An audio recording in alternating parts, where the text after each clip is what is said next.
Puasa dan pantang biasa dilakukan oleh kebanyakan orang dengan tujuan kesehatan, mungkin juga karena keprihatinan atau niat tertentu.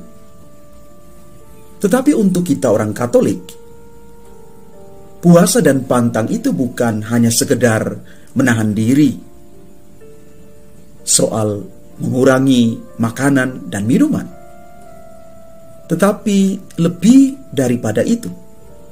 Seperti nubuatan Yoel, dia mengatakan, "Berbaliklah kepadaku dengan segenap hatimu, koyakanlah hatimu dan jangan pakaianmu saja."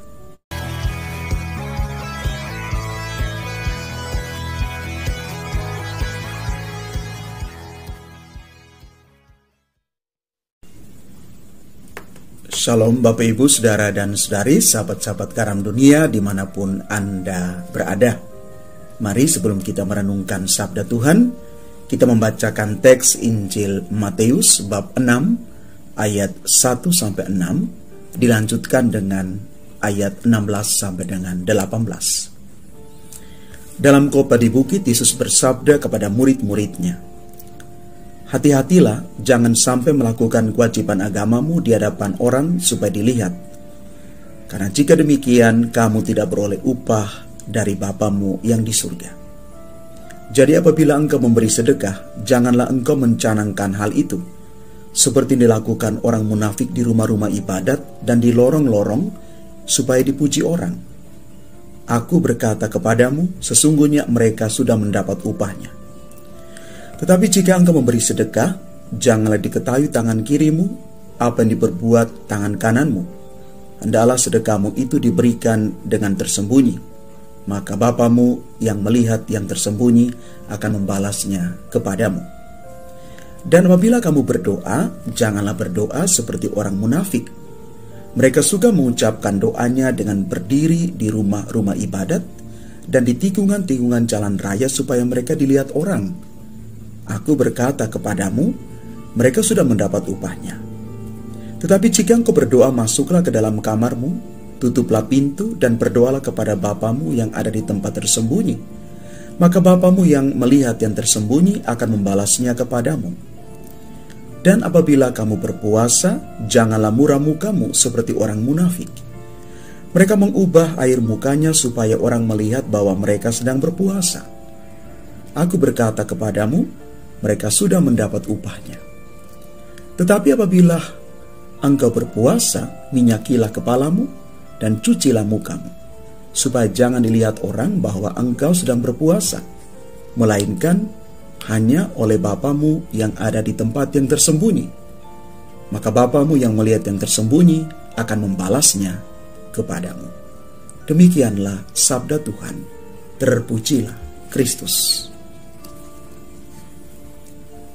Bapak Ibu, saudara-saudari yang terkasih, hari ini kita memasuki masa Prapaskah, masa retret agung selama 40 hari, masa tobat dan saat pengudusan diri, keluarga juga komunitas. Injil minta kita selama masa Prapaskah ini untuk berpantang dan berpuasa, berdoa dan beramal. Puasa dan pantang biasa dilakukan oleh kebanyakan orang dengan tujuan kesehatan,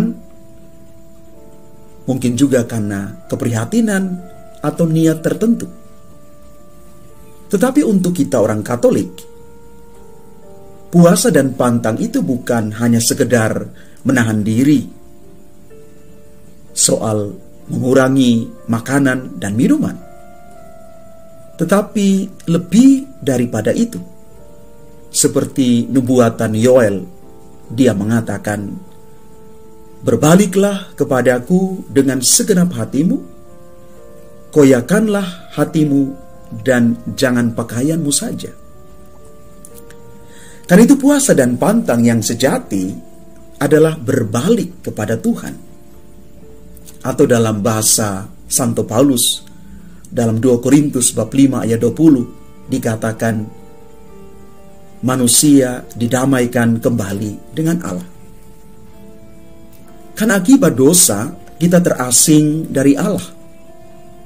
Kita mengalami kematian rohani. Bahkan di dalam kitab Kejadian, manusia saling mempersalahkan, terasing satu sama lain. Dalam doa-doa kita selama masa Prapaskah ini, kita mau menjalin relasi yang intim dengan Tuhan. Ada intimitas rohani. Kita bicara dari hati ke hati dengan Tuhan dalam doa-doa kita. Karena kesibukan, kadang kita lupa untuk berdoa. Kita jauh dari Tuhan. Karena itu saat ini, saatnya kita kembali kepada Tuhan. Karena Tuhan sementara menantimu, saudara-saudariku. Bapak, Ibu, saudara, dan saudari yang terkasih, akibat dosa, kita terasing satu sama lain. Oleh karena itu, amal kasih adalah wujud nyata tobat. Kita melihat orang lain sebagai saudara-saudari, sahabat, teman seperjalanan. Mari membangun relasi yang harmonis. Kita memperbaiki relasi kita. Amal kasih juga mau mengajak kita untuk kembali peduli pada alam ciptaan. Karena Allah hadir lewat alam ciptaan. Allah menyapa kita lewat alam ciptaan. Bapak, Ibu, saudara, dan saudari yang terkasih, hari ini kita akan ditandai dengan abu pada dahi kita masing-masing. Abu sebagai tanda tobat, simbol kerendahan hati. Kita makin rendah hati. Kita mengetahui siapa kita, dari mana kita, dan kemana kita akan kembali. Kita berasal dari debu, dan kita akan kembali ke debu. Karena itu Bapak Ibu, mari kita belajar untuk makin rendah hati.